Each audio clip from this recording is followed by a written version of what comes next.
Ethan pulled into the driveway of their cozy suburban home in Seattle, earlier than usual after a grueling day at the software firm. The rain pattered against the windshield like a bad omen. He grabbed the bouquet of roses red, her favorite for no reason other than to see Lucy's eyes light up like they used to. But as he approached the front door, he heard her laughter, that genuine, belly-deep kind he hadn't evoked in months. Peeking through the window, he saw her on the couch, phone pressed to her ear, twirling her hair. "Jeremy, you're hilarious. No one's ever made me feel this alive." His name hit Ethan like a gut punch. Jeremy, her co-worker from the marketing team. Ethan froze, flowers wilting in his grip. This wasn't just flirting. It was emotional theft, stealing pieces of her heart he'd thought were his alone. Quietly, he backed away, the rain masking his retreating steps. Revenge wasn't born in anger that night, it simmered in the quiet betrayal. Ethan didn't storm inside that night. Instead, he drove to a quiet parking lot near Lake Union. Engine off, rain drumming on the roof like impatient fingers. He scrolled through Lucy's Instagram public posts only. Nothing too obvious, but there it was. A story from 2 weeks ago. Her at a company happy hour.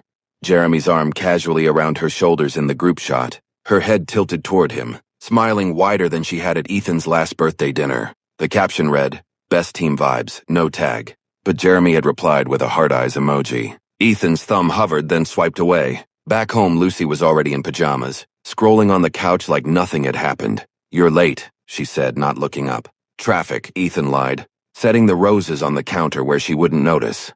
She finally glanced over. "Everything okay?" He studied her face, the same soft freckles, the same hazel eyes he'd married 8 years ago and saw someone slowly slipping away. "Yeah," he said. "Just tired."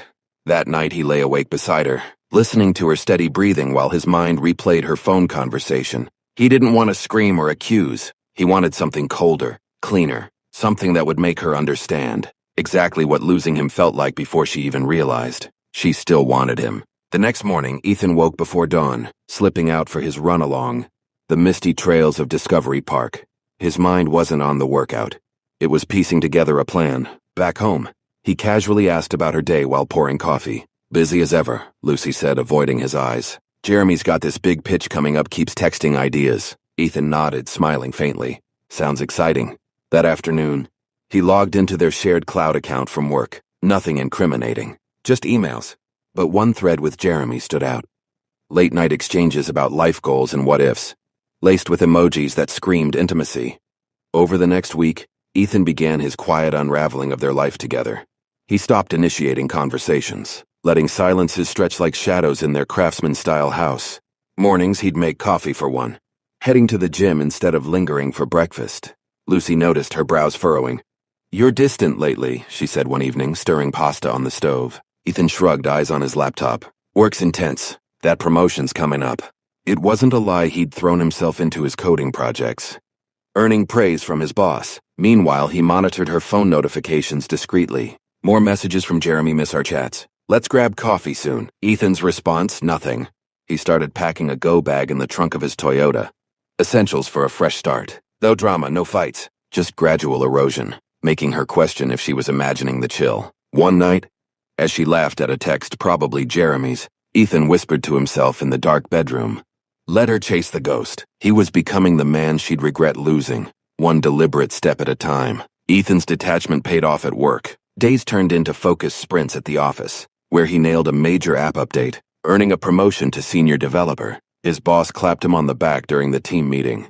"Ethan, you're on fire!" Back home, he shared the news over takeout pizza, Lucy's attempt at a cozy night. "That's amazing," she said, reaching for his hand across the table. He pulled back subtly, checking his phone. "Yeah, comes with a raise. Might look into that condo downtown." Her smile faltered.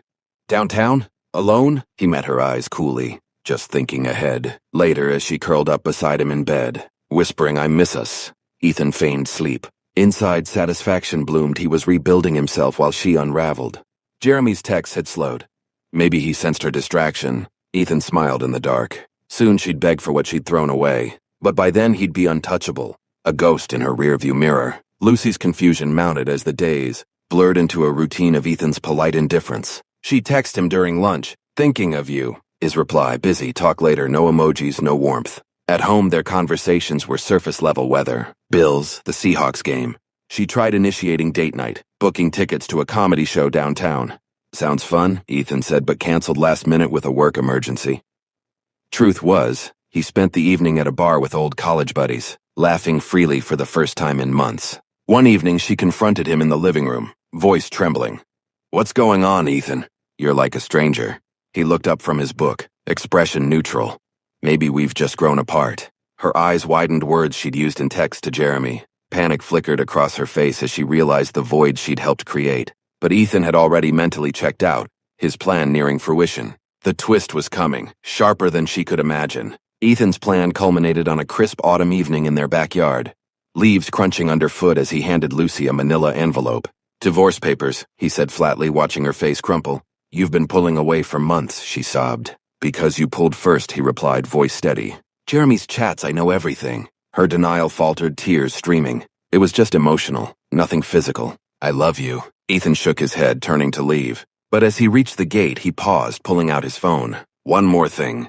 He showed her the screen. A fake profile he'd created as Jeremy's friend, feeding her doubts about Jeremy's intentions. Turns out the real Jeremy was married. Oblivious to her crush, Ethan had orchestrated anonymous tips to expose it. Lucy gasped, realizing her connection was manipulated poison. Ethan walked away, free, while she shattered alone. Revenge wasn't losing her. It was making her lose herself.